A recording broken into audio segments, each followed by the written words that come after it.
Assalamualaikum warahmatullahi wabarakatuh. Sahabat beriman, azan merupakan panggilan bagi umat Islam untuk menunaikan ibadah sholat. Dalam sejarahnya, Rasulullah SAW sempat mencari-cari sosok yang tepat untuk mengumandangkan azan yang pertama kalinya. Lantas, mengapa Rasulullah SAW mencari sosok untuk mengumandangkan azan? Mengapa bukan Rasulullah saja yang mengumandangkan azan? Apakah Rasulullah SAW pernah mengumandangkan azan? Apa yang terjadi jika Rasulullah SAW mengumandangkan azan? Tonton video ini hingga akhir agar tidak sesat. Rasulullah SAW sempat kebingungan mencari sosok yang akan mengumandangkan azan. Rasulullah mencari-cari muazin untuk melantunkan azan yang pertama kalinya. Rincian sejarah azan hingga sosok yang menjadi muazin pertama dijelaskan dalam sebuah hadis yang diriwayatkan oleh Imam Muslim. Suatu waktu, ketika kaum muslimin tiba di Madinah, mereka berkumpul sembari menunggu waktu sholat. Namun, tidak seorang pun di antara mereka yang bisa memberitahukan bahwa waktu sholat telah masuk. Sehingga pada suatu hari, mereka bermusyawarah untuk membahas persoalan tersebut. Sebagian sahabat mengusulkan agar menggunakan lonceng sebagaimana yang digunakan oleh orang-orang Nasrani. Sebagian yang lain dengan tanduk sebagaimana digunakan oleh orang-orang Yahudi dalam upacara keagamaan mereka.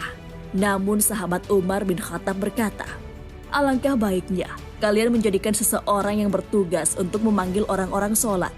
Kemudian Rasulullah SAW menyetujui usulan Umar dan berkata, "Wahai Bilal, berdirilah, serta panggillah manusia untuk mendirikan sholat." Hadis riwayat Muslim. Bilal bin Rabah al-Habashi adalah sosok sahabat yang turut bersama Rasulullah SAW melakukan hijrah ke Madinah. Ketika Masjid Nabawi selesai dibangun, Rasulullah SAW mensyariatkan azan. Rasulullah kemudian menunjuk Bilal untuk memandangkan azan. Alasannya, karena Bilal memiliki suara yang merdu. Lalu Bilal mengumandangkan azan dan menjadi muazin pertama dalam sejarah Islam. Dalam beberapa riwayat dijelaskan bahwa azan pertama kali dilafalkan pada tahun pertama Hijriyah. Sejak saat itu, azan berfungsi sebagai penanda masuknya waktu sholat bagi kaum muslimin. Biasanya setelah mengumandangkan azan, Bilal berdiri di depan pintu rumah Rasulullah SAW seraya berseru, "Hayya ala salati, hayya ala salati." Lalu ketika Rasulullah SAW keluar dari rumah dan Bilal melihat Rasulullah, Bilal segera melantunkan iqamat. Kemudian ketika Rasulullah SAW menaklukkan kota Mekah, Rasulullah berjalan di depan pasukan muslim bersama Bilal. Saat masuk ke Ka'bah, Rasulullah hanya ditemani oleh 3 orang sahabat, yaitu Utsman bin Talhah, Usamah bin Zaid, dan Bilal bin Rabah. Sholat zuhur pun tiba. Ribuan orang berkumpul di sekitar Rasulullah SAW, termasuk orang-orang kafir Quraisy yang baru masuk Islam saat itu. Pada saat-saat yang sangat bersejarah itu, Rasulullah SAW memanggil Bilal agar naik ke atap Ka'bah untuk memandangkan azan. Bilal melaksanakan perintah tersebut dengan senang hati, lalu mengumandangkan azan dengan suaranya yang bersih dan jelas. Azan itu adalah azan yang pertama dikumandangkan di Makkah. Bilal memang dikenal sebagai muazin pertama dalam Islam. Bilal bahkan tercatat sebagai muazin pertama yang mengumandangkan azan di 2 kota suci, yakni Madinah dan Mekah. Dari sini, mungkin ada yang bertanya-tanya, mengapa bukan Rasulullah SAW yang mengumandangkan azan? Rasulullah SAW ternyata tidak pernah melantunkan azan sebagai penanda masuknya waktu sholat. Keterangan bahwa Rasulullah SAW tidak pernah azan dijelaskan oleh para ulama fikih.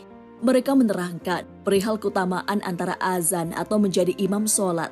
Imam An-Nawawi di dalam kitab Al-Majmu' menjelaskan Rasulullah SAW lebih utama menjadi imam sholat dibandingkan melantunkan azan. Maka kemudian Khulafaur Rasyidin juga mengutamakan menjadi imam dan mereka tidak mengumandangkan azan.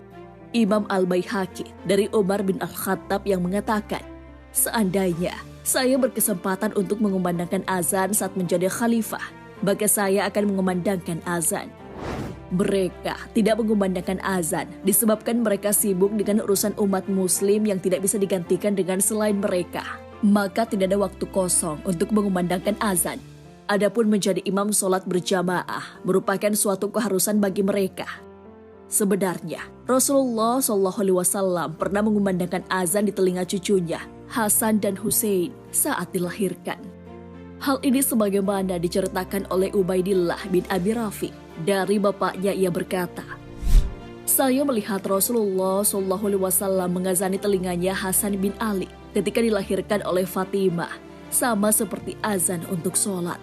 Hadis riwayat At-Tirmidzi. Mungkin saja di antara kita ada yang penasaran, bagaimana jika seandainya Rasulullah SAW melantunkan azan, apa yang akan terjadi? Sudah dijelaskan bahwa Rasulullah SAW sama sekali tidak pernah melantunkan azan. Ulama fikih pun telah merumuskan hikmah-hikmah di balik Rasulullah SAW tidak mengumandangkan azan untuk sholat semasa hidupnya. Jika Rasulullah SAW mengumandangkan azan, maka dikhawatirkan orang yang tidak langsung menjawab seruan Rasulullah SAW. Maksudnya orang-orang tidak segera bergegas ke masjid untuk melaksanakan ibadah sholat. Kekhawatiran itu bahwa dijelaskan dalam Al-Quran. Allah Subhanahu wa Ta'ala berfirman, "Maka hendaklah orang-orang yang menyalahi perintah Rasul takut akan ditimpa cobaan atau ditimpa azab yang pedih." Quran Surah An-Nur ayat 63. Di dalam kitab Mawahibul Jalil mengatakan bahwa Rasulullah SAW tidak melantunkan azan saat masuknya waktu sholat. Karena jika Rasulullah SAW mengatakan, "Hayya 'alas sholah," dan umat Islam tidak segera melaksanakan, maka mereka pun akan disiksa. Alasan kedua, Rasulullah SAW tidak melantunkan azan karena beliau adalah Rasul. Maka tidak boleh bersaksi atas dirinya sendiri, yakni mengucapkan asyhadu anna Muhammadar Rasulullah sebagai salah satu lafaz dalam azan.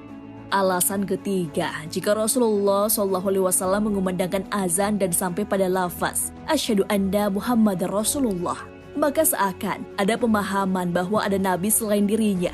Lafaz azan yang tahu pertama kalinya adalah dalam mimpi sahabat Rasulullah SAW, yakni Abdullah bin Sa'id, bukan dalam mimpi Rasulullah SAW. Maka dari itu, Rasulullah SAW mewakilkan kepada selain darinya untuk mengumandangkan azan. Dalam sebuah riwayat juga dijelaskan bahwa pada saat Abdullah bin Sa'id menceritakan mimpinya mengenai lafal-lafal azan itu kepada Rasulullah SAW, sahabat Umar bin Khattab pun mengakui hal yang sama. Beliau juga telah bermimpi dengan mimpi yang serupa dengan Abdullah bin Sa'id. Setelah itu, Rasulullah SAW berseru sembari memuji Allah Subhanahu wa Ta'ala sebagai bentuk kegembiraan beliau dengan berita tersebut. Alasan mengapa Rasulullah SAW tidak mengumandangkan azan karena kesibukan dan sempitnya waktu beliau untuk bisa mengumandangkan azan sholat. Hal ini juga terjadi di zaman sekarang, di mana tiap-tiap pemimpin di sebuah wilayah memandatkan muazin untuk bertugas melantunkan azan ketika memasuki waktu sholat. Sebab inilah yang dicontohkan oleh Rasulullah SAW dan para khalifah terdahulu. Sahabat beriman, jika Rasulullah SAW turut melantunkan azan sebagai panggilan ibadah sholat, dikhawatirkan umatnya mengabaikan seruan sholat yang dilantunkan atau yang diserukan langsung oleh Rasulullah SAW. Sebagaimana kondisi umat sekarang ketika azan berkumandang, sebagian orang malah lebih memilih tidur dibanding bergegas untuk melaksanakan sholat. Wallahu a'lam bishawab. Wassalamualaikum warahmatullahi wabarakatuh.